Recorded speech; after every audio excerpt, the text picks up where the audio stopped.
रोजाना खबर रखे सब पे नजर। लाइक कीजिए, शेयर कीजिए और सब्सक्राइब कीजिए हमारे चैनल को। सेंट्रल मार्केट में एक बार फिर से ध्वस्तीकरण का जिन भूत बाहर निकल गया है। हालांकि मास लेवल पर चारों तरफ हाउसिंग लैंड पर घर पर देखने वाले, कई सालों से देखने वाले और सेंट्रल मार्केट के दिग्गज चेहरा 32 सालों से लगातार सेंट्रल मार्केट के प्रधान के रूप में व्यापारियों की सेवा करने वाले और पूर्व प्रधान किशोर वाधवा के पास हमारे नगर जो यहाँ भूमि है वो सारी आवास विकास के अंडर में आती है। ठीक है। और यहाँ पर जो लगभग 80, 82, 85 में आवंटन हुए, 10 साल से हम लोग लगातार फाइट कर रहे हैं कि किस तरीके से हम लोग कमर्शलाइज हो जाएं। आवास विकास कमिश्नर अधिकारियों से लगातार वार्ता चलती रही, लेकिन अभी कोई रिजल्ट। ये चुनौती है हमारी नहीं, हमारे प्रतिनिधियों की है, जिनको हमने 3 बार लगातार आंख मीच कर वोट दी और सांसद और विधायक बनाया।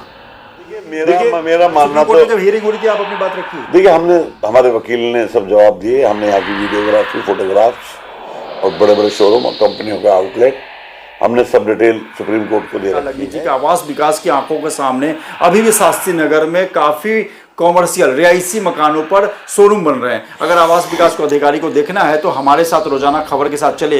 हम पीवीएस रोड पर इतने 600, 700, 800, 500 ऑर्डर आता है तो सारा व्यापारी सड़क पर आ जाएगा, क्योंकि तो व्यापार नहीं रहेगा तो वैसे भी सड़क पर ही है और आंदोलन के रूप में हम सड़क पर आ जाएंगे, हो चाहे कुछ भी। नमस्कार, रोजाना खबर में आप सभी का हार्दिक स्वागत है। मैं हूं भास्कर विभूति।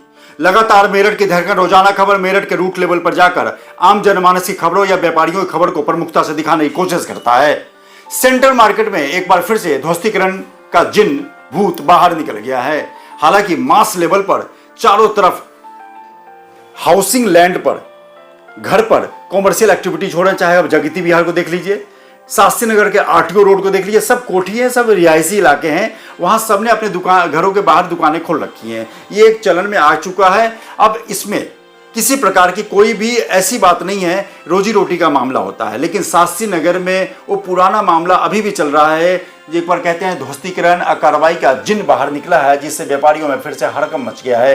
क्या है मामला, पूरा मामला किस रूप में आगे बढ़ रहा है, इस पूरे एपिसोड को कई दशकों से देखने वाले, कई सालों से देखने वाले और सेंट्रल मार्केट के दिग्गज चेहरा 32 सालों से लगातार सेंट्रल मार्केट के प्रधान के रूप में व्यापारियों की सेवा करने वाले और पूर्व प्रधान किशोर वाधवा के पास हम आ गए हैं और सच्ची और अच्छी बातें हम आपको बताएं, इसके पीछे की कहानी क्या है। नमस्कार सर, कैसे हैं आप? नमस्कार।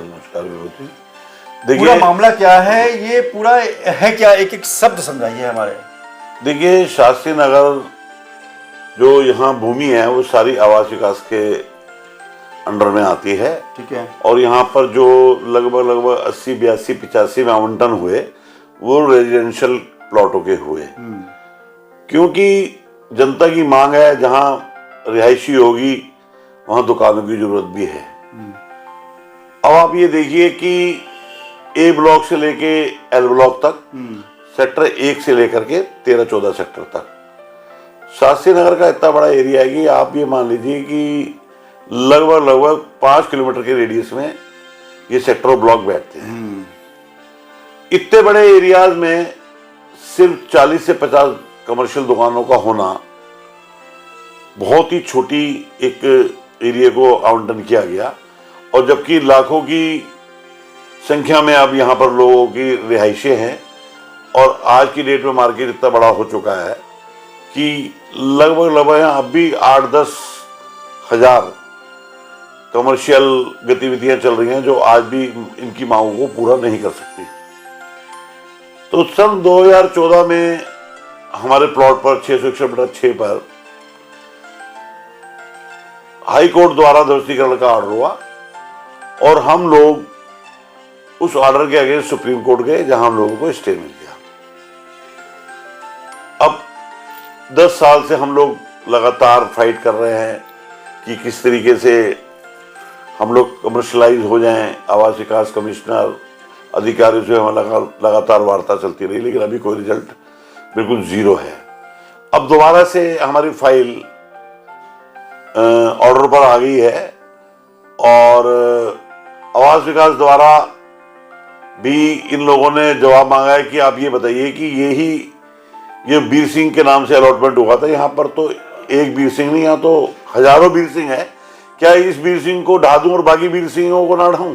अच्छा, ये है। अच्छा। यहाँ तो हजारों वीर सिंह हैं। यहाँ तो सारे कॉमर्शियल हजारों है ना? 499 की बात आई थी। देखिए उस समय 2014 में 499 की संख्या दी गई थी, बहुत थे, लेकिन जो कि अब हजारों में हो गए। पूरा आरटीओ रोड भर गया। इतने बड़े बड़े कॉमर्शियल शोरूम खुल गए हैं आरटीओ रोड पर, जहाँ आरटीओ रोड से और रंगोली मंडप तक बहुत बड़े बड़े शोरूम। आज भी कंस्ट्रक्शन चल रही है जो सब और उधर की नजरों में है। पीबीएस के पास और उस रोड पे तमाम बड़े बड़े शोरूम खुल गए हैं रिहायशी इलाके में। जो 500 गज की कोठियां हैं उसमें बड़े बड़े मल्टी स्टोर बन गए हैं और बड़े बड़े शोरूम खुल रहे हैं।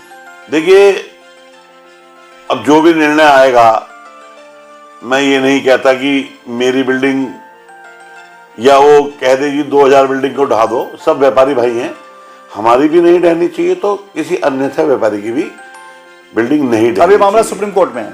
अभी मामला सुप्रीम कोर्ट में ऑर्डर में है, ऑर्डर रिजर्व है।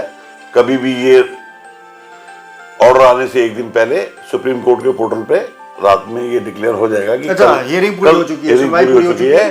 तो अब सिर्फ जो है डबल बेंच की जजेस ने इसको फैसले को देना और एक दिन पहले पोर्टल पर आ जाएगा। देखिए बहुत लोगों का कहना है कि अब आपकी क्या तैयारी है। मेरा मानना यह है कि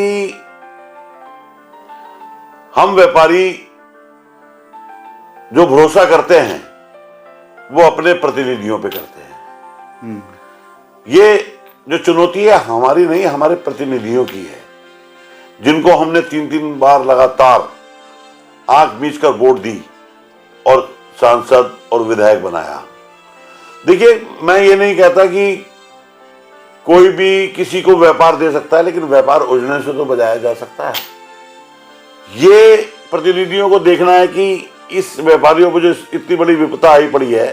देखिए ये सरकार के बीच तक हमारी कड़ी है जो हमारी आवाज को ये सरकार तक पहुंचा सकते हैं। और हम इस समय जो भरोसा कर रहे हैं वो अपने प्रतिनिधियों पे कर रहे हैं कि किस तरीके से यहाँ के व्यापारियों का, जो उनके वोटर हैं, अंधे भक्त हैं, उनको इस मुसीबत से हमारे प्रतिनिधि कैसे बाहर करते हैं। जब सुप्रीम कोर्ट में सुनवाई हो रही थी तो आपकी तरफ से भी दलीलें दी होंगी कि अब तो 10,000 आप 500 पे टिके हुए हैं, यहाँ तो 10,000 शास्त्री नगर है, पूरा आरटीओ रोड भर गया है। ऐसा हो गया जैसे कोई बहुत बड़ा मार्केट मेन रोड का मार्केट हो आरटीओ रोड पे। जो भी सुन रहे हो जान भी रहे होंगे कि आरटीओ से लेकर सेक्टर 9 से लेकर रंगोली मंडप तक दोनों तरफ हाईवे इतने बड़े बड़े शोरूम्स खुल गए हैं। तो ये सब बंद करना संभव नहीं है। और या तो आरटीओ रोड पर कितने ऐसे बड़े बड़े शोरूम खुल गए हैं जो रातों रात बन नहीं सकते। उधर पीबीएस के पास सामने भी बहुत मल्टी लेवल पर शोरूम खुल रहे हैं। क्या मानते हैं आपकी? देखिए मेरा मानना तो जब हियरिंग हो रही थी आप अपनी बात रखिए। देखिए हमारे वकील ने सब जवाब दिए। हमने यहाँ की वीडियोग्राफी, फोटोग्राफ्स और बड़े बड़े शोरूम और कंपनियों का आउटलेट हमने सब डिटेल सुप्रीम कोर्ट को दे रखी है। और देखिए हमारा मानना तो ये है कि बिल्डिंगों को ध्वस्तीकरण करना कोई निस्तारण नहीं है। सुप्रीम कोर्ट को, सरकार को दिशा निर्देश देनी चाहिए कि इन सारी संस्थाओं को कमर्शियल एक्टिविटी का टैक्स ले ले, रेगुलाइज किया जाए, कंपाउंडिंग की जाए। और जो भी कंपाउंडिंग के रूप में पैसा बैठेगा, मैं समझता हूँ हजारों करोड़ों रुपए में बैठेगा और रेवेन्यू सरकार को आएगा और व्यापारी का व्यापार भी बचेगा। तो मुझे लगता है कि सुप्रीम कोर्ट शायद सरकार को दिशा निर्देश दे कि आप इसे रेगुलाइज कीजिए, जो हमारा मानना है। ध्वस्तीकरण कोई भी निस्तारण का तरीका भाई नहीं है। कोर्ट भी तो इसी समाज का एक दर्पण होता है जहां दोनों पक्ष के वकील अपनी बात रखते हैं। फिर कोर्ट भी जब निर्णय करते समय आम जनमानस की भावनाओं का ख्याल रखता है, इसमें कोई दो बात नहीं। हालांकि रेप और मर्डर का मामला अलग होता है, लेकिन इस तरह से जो जीवन यापन कर रहे बेरोजगार, क्योंकि अगर तमाम लोगों ने जो दुकानें खोल रखी हैं अपने आवासीय में, वो अरबपति लोग भी हैं और लाखपति भी हैं जिन्होंने एक पान का खोखा भी खोल रखा है। तो अगर कार्रवाई होगी तो कई लोग रोड पे आ जाएंगे और बिजनेस बंद होना तो अरबपति को भी नुकसानदायक करता है और पान वाले को भी नुकसानदायक करता है। तो बीच का सामंजस्य स्थापित करना चाहिए।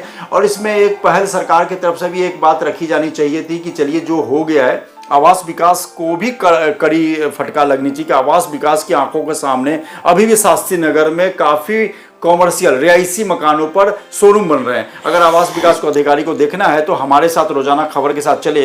हम पीबीएस रोड पर इतने 600, 700, 800, 500 गज वाले बंगले में पूरा कॉमर्शियल हो रहा है, बहुत बड़ा होटल आ गया है पीवीएस के सामने। तमाम चीज़ों को लेकर एक तरफा कार्रवाई नहीं होनी चाहिए। हालांकि सुप्रीम कोर्ट भी जनमानस की भावनाओं को ध्यान में रखता है। हमारी कोशिश थी कि एक पूरी बात, किशोर वाधवा चूंकि स्टार्टिंग से लेकर और अभी तक इस पूरे मामले को देख रहे हैं, तो व्यापारियों की तैयारी क्या है?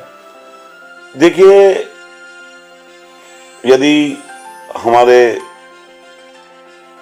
दोस्तीकरण का ऑर्डर आता है तो सारा व्यापारी सड़क पर आ जाएगा, क्योंकि तो व्यापार नहीं रहेगा तो वैसे भी सड़क पर ही है, और आंदोलन के रूप में हम सड़क पर आ जाएंगे, हो चाहे कुछ भी, लेकिन दोस्तीकरण हम नहीं होने देंगे। ये हमारा निर्णय है। बिल्कुल, व्यापारी चूंकि बिजनेस को लेकर बड़ा सजग और तत्पर रहता है कि उनके परिवार का पालन पोषण होता है।